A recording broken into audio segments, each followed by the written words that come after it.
los esquemas del pensamiento en términos científicos, culturales, políticos, ideológicos. Es un movimiento filosófico, pero un movimiento filosófico que buscó no solo cambiar el pensamiento, sino cambiar también la realidad del mundo de aquel entonces. Es un movimiento que surge hace siglos y que es posterior a la revolución científica del siglo XVII. Bien, es un movimiento que se va a dar en el siglo XVIII y se le conoce a este siglo como el siglo de las luces. Al siglo XVIII se le conoce como el siglo de las luces. Y cuando digo del siglo XVIII me refiero a los 1700, todo el siglo que corresponde a los 1700. Bien, este movimiento que va a cambiar los esquemas del método científico, que va a cambiar los esquemas de cómo se concibe la política, cómo se concibe el gobierno, cómo se concibe la economía, cómo se concibe la cultura e incluso cómo se concibe el cosmos. Este movimiento de pensamiento filosófico y también político se le conoce como la Ilustración. Así es que vamos compartiendo imagen y decimos que la Ilustración fue un movimiento intelectual y político. Sus antecedentes, el siglo XVII, bajo el impulso de las ciencias experimentales, tales como la astronomía, la física, la matemática, la filosofía, y se distinguieron en la astronomía Galileo Galilei, en la física Isaac Newton, en las matemáticas Leibniz y en la filosofía Francis Bacon. Bien, este movimiento va a tener lo siguiente, dice, bien, sus antecedentes, siglo XVII, porque la Ilustración, como ya les dije, se produjo en el siglo XVIII. Siglo XVII, estamos hablando de los 1600, bajo el impulso de las ciencias experimentales. También se le llama a este siglo el tiempo de la revolución científica, es decir, la revolución científica del siglo XVII trae consigo la aparición de las ciencias experimentales. Es decir, hasta aquí las ciencias dejarán de ser un marco abstracto en el sentido de que es un marco teórico. El estudio científico estaba muy ligado al mero razonamiento lógico, a la mera deducción, y aquí hay un cambio, ¿ya? Hay un cambio. Se organizan ya los llamados métodos experimentales. Bien, en astronomía, Galileo Galilei sostuvo que la Tierra se mueve bajo su propio eje, ¿ya? Él descubre el movimiento de rotación terrestre, ¿ya? Es decir, él sostiene que por un campo magnético que tiene el planeta Tierra, este se mueve sobre su propio eje. La Tierra está en movimiento. Bien, ¿a quién molestó tal afirmación? A la Iglesia. Y la Iglesia en Roma, porque el señor es italiano, lo condena, y este señor para salvarse de la condena, porque se le acusó de herejía, hizo lo siguiente, bueno, se retractó. Y después de retractarse ya a la salida dice, pero si no va, que quiere decir, pero se mueve. O sea, a pesar de todo, él tenía la convicción, y es así, que la Tierra se movía. Hoy lo sabemos. La física, Isaac Newton. Isaac Newton. ¿Qué sucede? ¿Qué pasa con Isaac Newton? Isaac Newton es el que descubre la ley de gravitación universal. Existe la leyenda de que él era un muchacho un tanto retraído. No sé, algunos dicen que en la escuela no fue tan aplicado. Imagínense. Tal vez puede ser inspiración para algunos de ustedes que no sea tan aplicado en la escuela. Bueno, hay genios que no han sido tan aplicados en la escuela. Isaac Newton era un chico un tanto retraído, y muchos pensaban de que probablemente era un muchacho poco inteligente, ¿sí? Y un día estaba bajo un árbol y le cae una manzana en la cabeza. Y a partir de ahí aparece una iluminación en él y él estalla en felicidad, pues él decía que todo objeto cae, todo objeto que se encuentra en la atmósfera terrestre, que se encuentra suspendido, bueno, que se puede encontrar, que debería estar suspendido en los aires, no lo está. Porque él había estudiado el tema de la atracción terrestre, todo lo que Galileo también había enfocado. Y para Isaac Newton, si toda cosa cae, ¿por qué cae? ¿Por qué no puedes poner algo en el aire y esto suspenderse? Algunos dicen, no, pero si sueltas un globo, pero el globo también llega a caer, solo que demora más. Los objetos pesados son los que caen más fuerte. Y es por la atracción terrestre. La atracción terrestre genera la ley de la gravedad. Entonces, la ley gravitacional de la Tierra es descubrimiento, hallazgo de Isaac Newton. En las matemáticas hace grandes hallazgos Leibniz. Sucede que hasta ese tiempo, o por lo menos durante gran parte de la Edad Media, solo se conocía la aritmética, ¿ya? La aritmética greco-latina. Ya con la llegada de los árabes en la Baja Edad Media comienza a introducirse en Europa el álgebra, pero el álgebra es un hallazgo de los árabes. Bien, con Leibniz ya empiezan a desarrollarse las leyes matemáticas y aparecen ya, para pesadillas, los que no nos gustan las matemáticas, no solo el álgebra, sino la geometría y la trigonometría, con nuevos métodos, estos métodos complejos que buscan describir en sus aspectos cuantitativos la realidad que nos rodea. Bueno, ya les di un rollo sobre Leibniz, con importantes aportes a la matemática. En la filosofía destaca Francis Bacon. Francis Bacon. Bien, es uno de los que hace un estudio interesante de la dialéctica desde una perspectiva idealista. Como era en ese tiempo,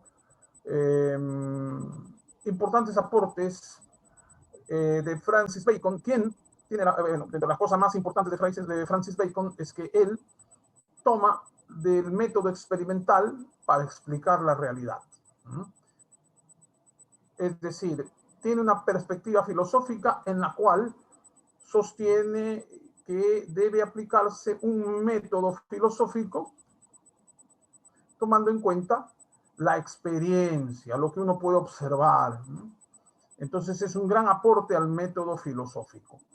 Lo que experimentalmente hacían los científicos, él lo va a tomar para llegar a describir la realidad, para tener una idea de la realidad. Para tener una idea de la realidad es necesario generar un método que esté basado en la experiencia. Muy interesante lo de Francis Bacon para la época. Bien. ¿Qué más podemos decir? Vamos ahora sí a lo que es la Ilustración, un movimiento intelectual y político que se caracterizó por una crítica a la religión. Fue crítico con la religión.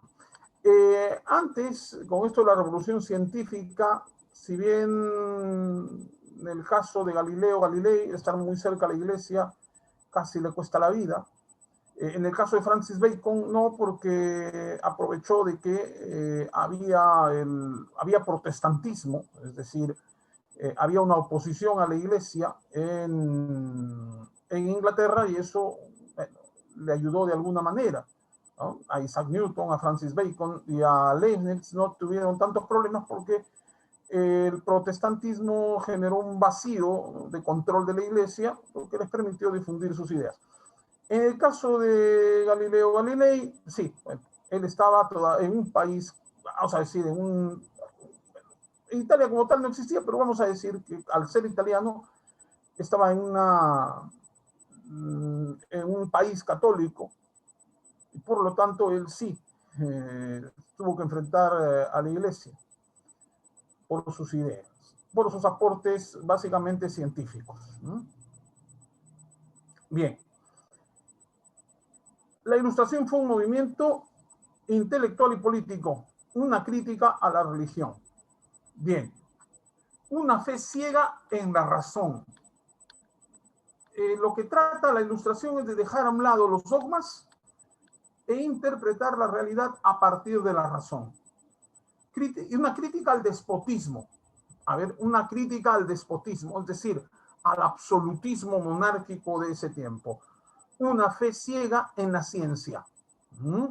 Es decir, lo que la ciencia disponga es verdadero, es verdad. Bien, este movimiento intelectual y político se desarrolló en el siglo XVIII y sus representantes, principalmente franceses, porque es un movimiento que se desarrolla en Francia, en una sociedad católica ya menos, vamos a decir así, menos asfixiante en cuanto al control cultural. Entonces, sus representantes van a ser Rousseau, Voltaire, Montesquieu. Y sus obras, El contrato social, me refiero a Rousseau, de Voltaire, las cartas inglesas, o cartas sobre los ingleses, y Montesquieu con el espíritu de las leyes, ¿ya? Con el espíritu de las leyes. Montesquieu, Voltaire y Rousseau, sus representantes. Bien, entonces ahora sí, vamos dejando de compartir. Y lo importante ahora es que ya sabemos qué es la Ilustración, ¿verdad? Ya vemos que es un pensamiento, es una forma de pensamiento, pero sobre todo es un movimiento intelectual y político que se produjo en el siglo XVIII en Francia. Vamos a seguir con las características de la Ilustración. Ya sabemos que se trata de un movimiento filosófico, ideológico, político, que surge en el siglo XVIII en Francia. Bien, entonces hablamos de un movimiento intelectual y político. Por eso dije ideológico y político, pero en este caso se dice intelectual y político, porque estos señores no solo van a enfocarse en la realidad política de su contexto. Para ello tendrán que enfocarse en la realidad, pero la realidad desde una visión interdisciplinaria, es decir, económica, científica, humanística, etcétera, etcétera. Bien, entonces, vamos a seguir compartiendo y vamos a seguir hablando sobre la Ilustración.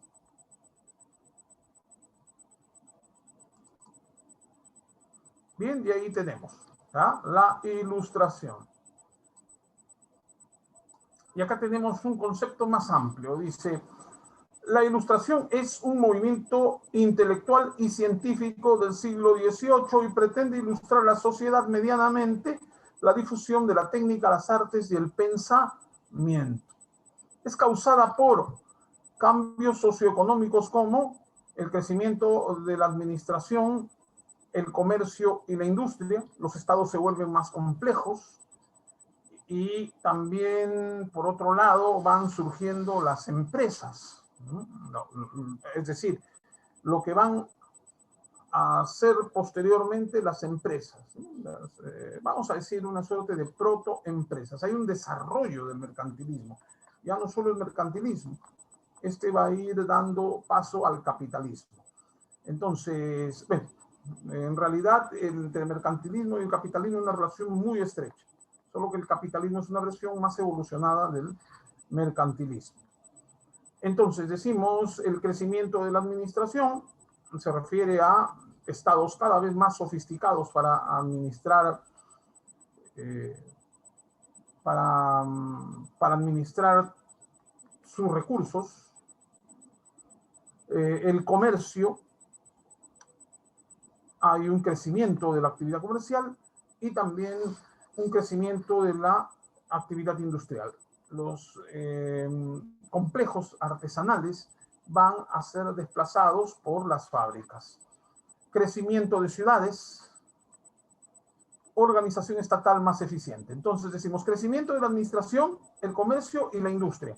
Es decir, ya hay una administración más sofisticada de lo que ahora conocemos como empresas comerciales e industrias. Una mayor sofisticación de las empresas comerciales e industriales. Crecimiento de las urbes o de las ciudades. ¿Esto por qué? Por lo primero. Entonces, si va a haber un crecimiento del comercio y la industria, es obvio que van a crecer las ciudades. Una organización estatal más eficaz, más eficiente. Se hacen más complejas las administraciones estatales. Tanto así que para administrar un estado ya tienes que estudiar, ¿no? Y otra causa es el avance científico y técnico. Es algo que va a ir desdogmatizando a la sociedad. La va haciendo menos dependiente de dogmas, religión, hasta de supersticiones. ¿Qué caracteriza a la Ilustración? Una visión crítica de la realidad. Es decir, su preocupación, lo que motiva los distintos enfoques del pensamiento ilustrado es la realidad. El enfoque de la Ilustración, y ahora sí voy a precisar, el enfoque de la Ilustración se centra y se fundamenta en la realidad. Una visión crítica de la realidad. El uso de la razón. Quedan al lado los dogmas, quedan al lado las creencias. La razón es lo que debe primar para los pensadores ilustrados. Bien, rechazo de la revelación divina y la tradición. Una visión crítica de la realidad, un uso de la razón, hace que seas crítico con el presente. Entonces, ¿cuál era ese presente? Estados absolutistas, monarcas absolutos, monarcas que decían que tenían el poder por un designio divino y ese poder era para siempre. A partir de ahí también surgen tradiciones. Todas estas empiezan a ser cuestionadas por los pensadores ilustrados y por sus seguidores. ¿Para qué? ¿Por qué? ¿Por qué tener un hombre que decide por todos nosotros? ¿Por qué rendir culto a una, vamos a decir, a una determinada persona?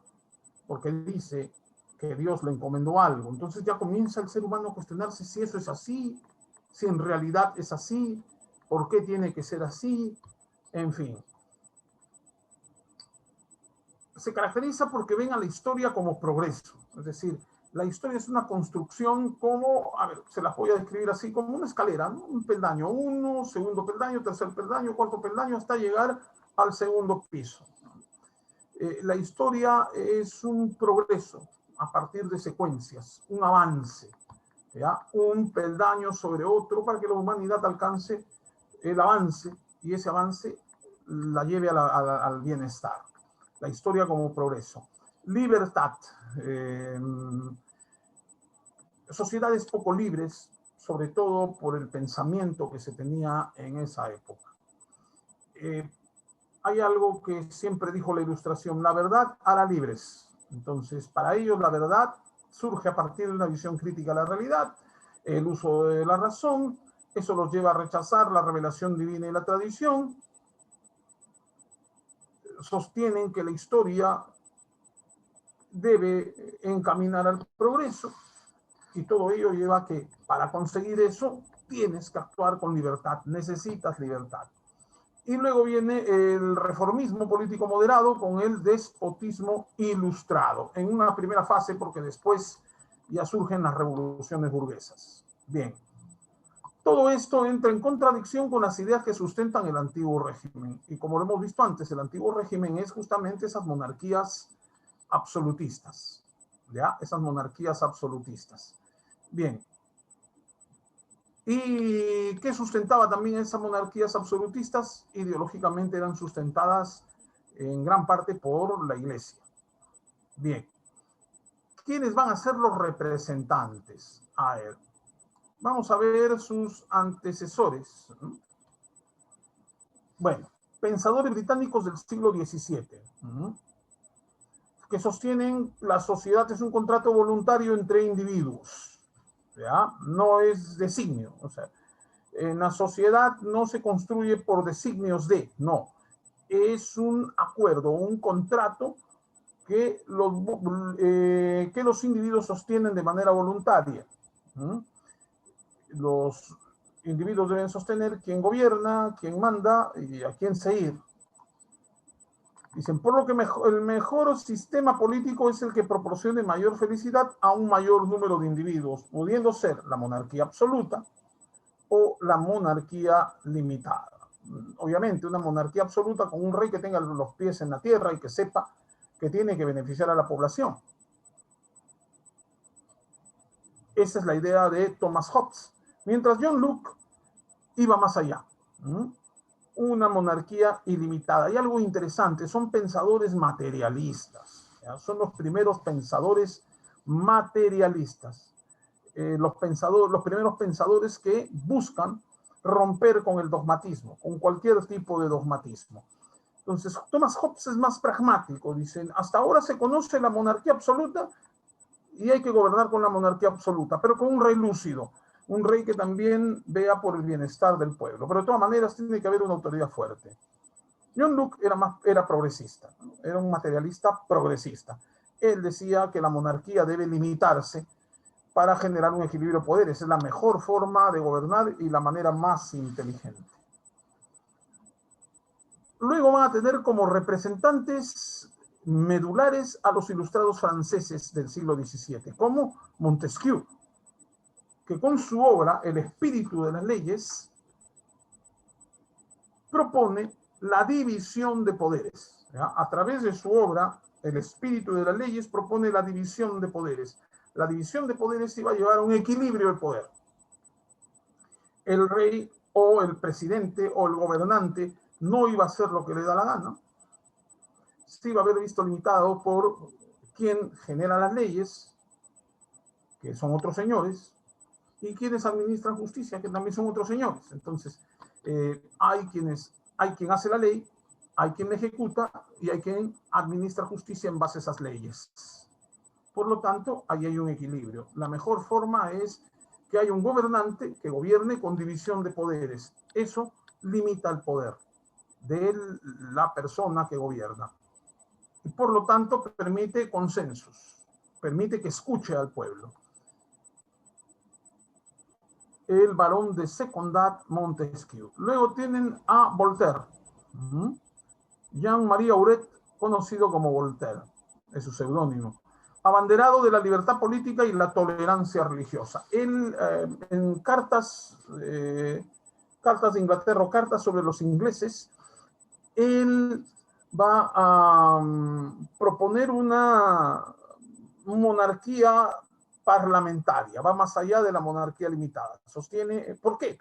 Porque Inglaterra, ya para ese entonces, estamos hablando de la parte más importante de Gran Bretaña, británicos, es decir, los ingleses tenían una monarquía parlamentaria, es decir, gobernaba un rey que tenía que consultar con el parlamento, si no, no haría nada, ¿no?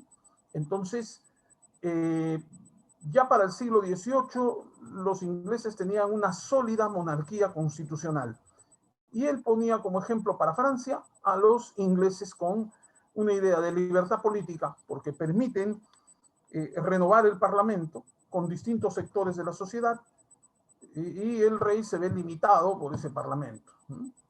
Y tolerancia religiosa, porque ya los ingleses en el siglo XVIII declararon que católicos y protestantes podían vivir juntos.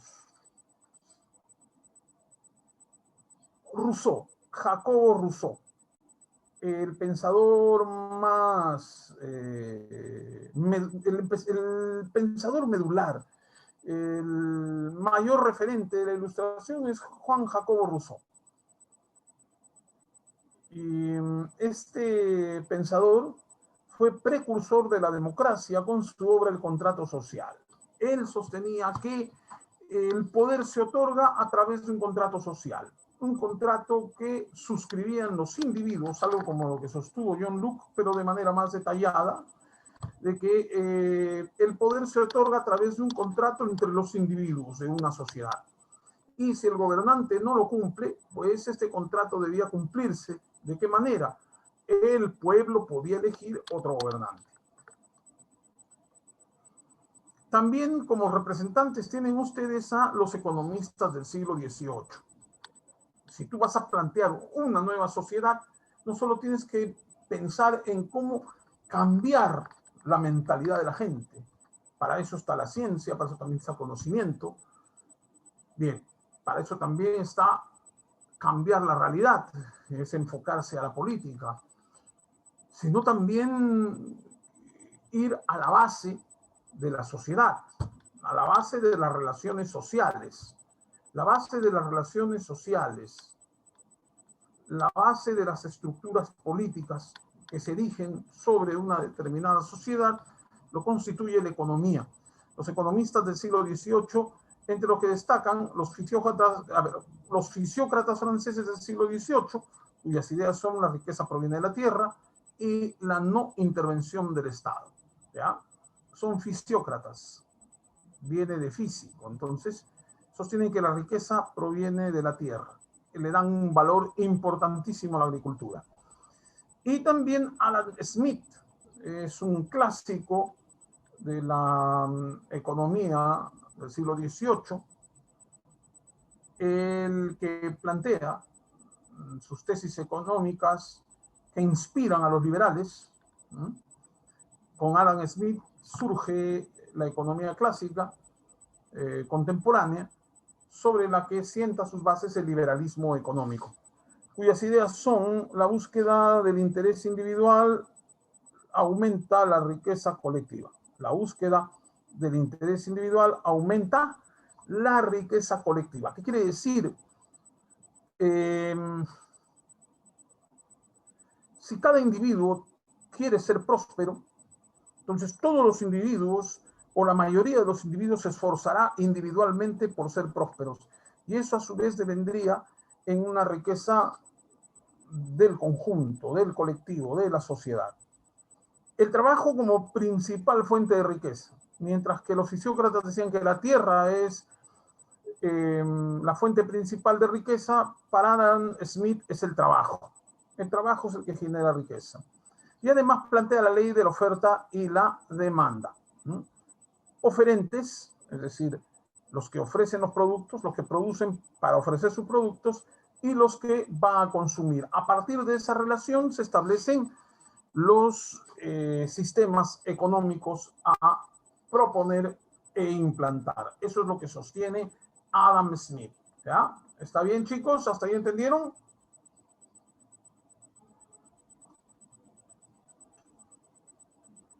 A ver, ¿qué dicen?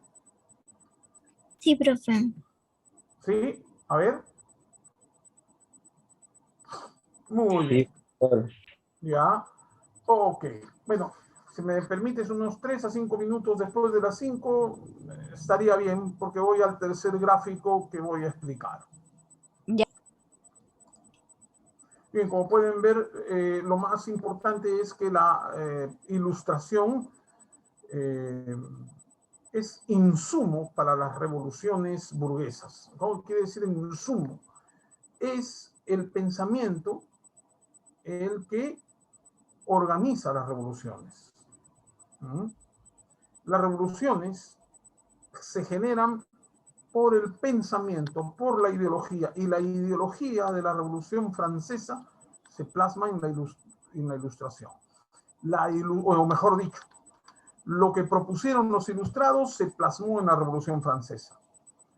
La ideología de la Revolución Francesa se plasma en la ilustración, es decir, la ilustración es la fuente ideológica de la Revolución francesa. Otorga el insumo ideológico, el pensamiento, le da un marco teórico a la Revolución Francesa. ¿Ya? Le da un marco teórico a la Revolución Francesa.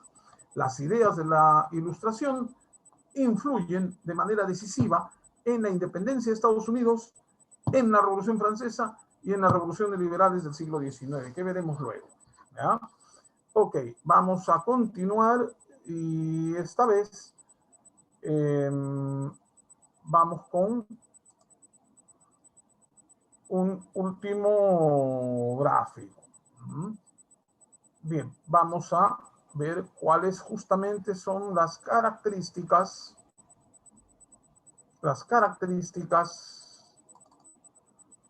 del pensamiento ilustrado o simplemente la ilustración. Bien, las características de la ilustración: confianza en el poder de la razón. La razón utilizada por el hombre le permite dominar la naturaleza, es el motor del progreso gracias al cual puede alcanzar la felicidad. A ver, la razón utilizada por el hombre permite dominar la naturaleza. Es el motor del progreso gracias al cual puede alcanzar la felicidad. Gracias a la razón tú puedes cambiar una realidad que te es adversa. Te echas a pensar en torno a la realidad, en las probabilidades que tienes para poder cambiar una realidad. Es decir, es el desarrollo de la inteligencia. Es lo que te permite sobrevivir. En realidad es la inteligencia lo que le ha permitido sobrevivir al ser humano hasta ahora. Divulgación del saber. A ver, divulgación del saber. Solo mejorarán las condiciones de vida de la humanidad si el conocimiento está al alcance de todos. Es lo que hablamos ahora, ¿no? Dicen, solo se mejorarán las condiciones de vida de la humanidad si el conocimiento está al alcance de todos. Ahí ven ustedes, ¿no? Un pueblo próspero es un pueblo que estudia, pero estudia en el sentido, en el mejor sentido de la palabra, es decir, estudia para prosperar, estudia para evolucionar. Entonces decimos, el conocimiento se logra a través del estudio. ¿Ya? El que estudia triunfa. Hemos escuchado esa expresión, ¿no? Hemos escuchado también que las sociedades más avanzadas lo son por su conocimiento. Bien. Y estas sociedades más avanzadas, por ejemplo, tienen un mayor desarrollo tecnológico. Y el desarrollo tecnológico se ha obtenido a través del conocimiento. ¿Ya? Entonces dicen, solo se mejorarán las condiciones de vida de la humanidad si el conocimiento está al alcance de todos y no solo de los filósofos. Es decir, si cada ser humano tiene conocimiento, cada ser humano va a poder salir adelante. Podrá mejorar sus condiciones de vida. Creencia en la naturaleza y en la bondad humana. La naturaleza es admirada por el hombre, que encuentre en ella su estado natural. La sociedad lo corrompe. Bien. Si la naturaleza es admirada por el hombre, que se encuentra en ella en su estado natural. Es decir, el hombre por sí solo no es malo, es la sociedad la que lo corrompe. Creen en la bondad humana. Hoy en día eso está en cierto cuestionamiento, ya lo explicaré. Voy a hablar de cómo se concebía eso en el siglo XVIII y XIX y cómo se concibe hoy a principios del siglo XXI. Rechazo de dogmas, supersticiones, milagros, fanatismo y defensa de la religión natural o deísmo. ¿Ya? Bien. El deísmo habla de un Dios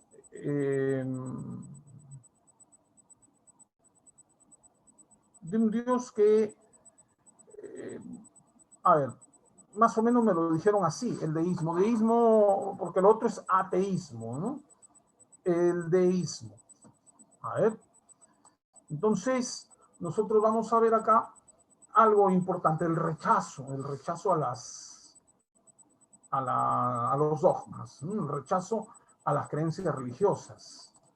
Bien, algunos pensadores ilustrados fueron deístas, otros fueron ateos.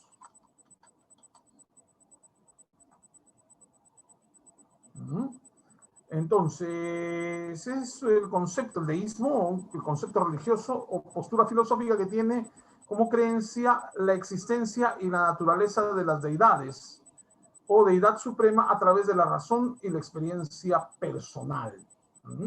En efecto, el deísmo sostiene que el verdadero ser supremo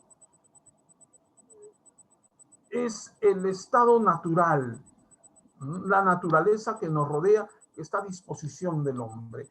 Esa es la verdadera deidad y solo esa es la deidad. Bueno, ya comenzaban a contraponerse a los cristianos, que piensan diferente. Y del deísmo ya se desprende el ateísmo. Bien. Crítica del antiguo régimen, propuesta de modelos políticos alejados del absolutismo y que tienen un contrato social. Es decir, sostienen que el antiguo régimen debe abolirse para dar paso a formas más democráticas. Bien, también hay el enciclopedismo. El enciclopedismo por Diderot y D'Alembert. En fin.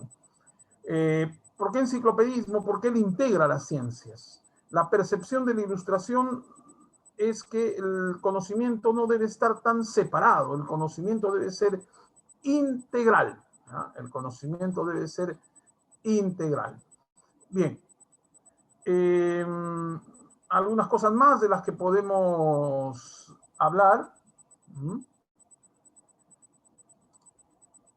Es, por ejemplo, tenemos el despotismo ilustrado, del que hablaremos también cuando hablemos de los precursores.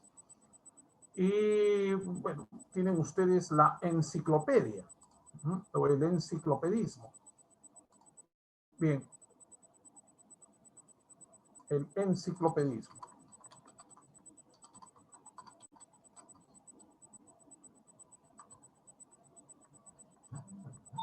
Entonces, aquí vamos a ver en qué se basa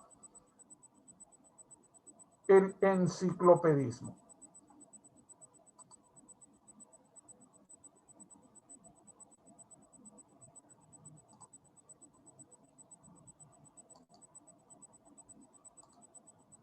Bien.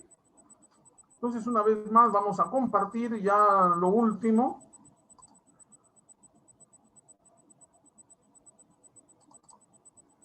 Y ahí tenemos.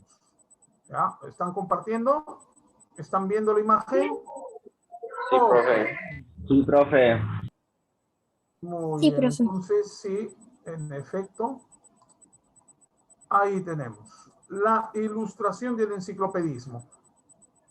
La ilustración chocó con la resistencia de dos instituciones, la Iglesia Católica y el Estado absolutista. Exaltación del uso de la razón humana, todo guiado por la razón, la que permitía salir de la oscuridad. Bien, se desarrolló en Francia e Inglaterra, sobre todo en Francia en el siglo XVIII. Bien, también se le conoce como el siglo de las luces, es el movimiento cultural e intelectual europeo. Búsqueda de principios y leyes. Ya hemos visto a los representantes, acá bueno, podemos detallar. Montesquieu, la autoridad regulada por la ley, conoció tres formas de gobierno: la república, la monarquía y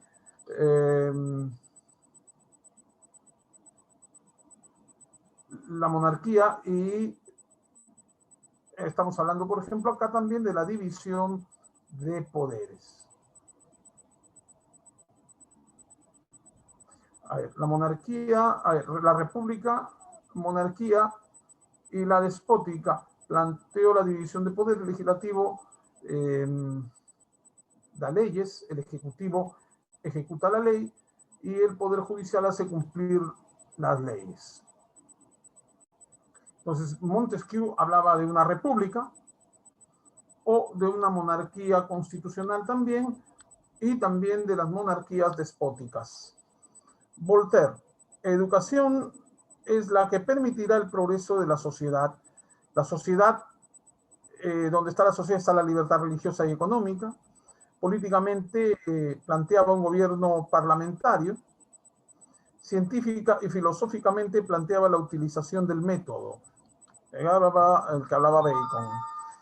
Rousseau, ya tenemos el caso del contrato social, es necesario para deshacer, se debe deshacer lo anterior para establecer otro. En fin. Y acá tenemos el enciclopedismo, que es la exposición metódica sistematizada de todos los conocimientos a utilizar, llamado también diccionario razonado por las ciencias, artes y oficios. Constituida por 35 volúmenes, publicada entre 1751, estamos hablando del siglo XVIII, 1751 y 1780, y acá hablé de dos personajes, Diderot y D'Alembert, dirigieron esta publicación. Participaron los más importantes filósofos, eruditos y escritores franceses de la época. Bien, el representante del materialismo francés es Diderot, aunque no queda atrás también Rousseau, ¿no? Muy bien. Entonces, ahí teníamos, ¿no? También contó, dicen, con artesanos quienes describían sus técnicas. Es decir, era fabuloso, ¿no? Es lo que estoy viendo ahora y que no había visto en otra oportunidad. Contó con artesanos también. Es decir, participaban filósofos, eruditos, escritores franceses, digamos, es como si participaran filósofos, científicos, poetas, pero también participaron artesanos que describían sus técnicas. Interesante, también es, no dejan de lado el conocimiento científico y el conocimiento técnico, pero le agregan también el humanístico, ¿no? La filosofía, la historia, el derecho, el arte, en fin. Bien, entonces ya les estaré mandando el material y por mi parte nos vemos la próxima semana. Muy bien, chicos, nos vemos y hasta pronto. Chao, profe. Gracias, profe.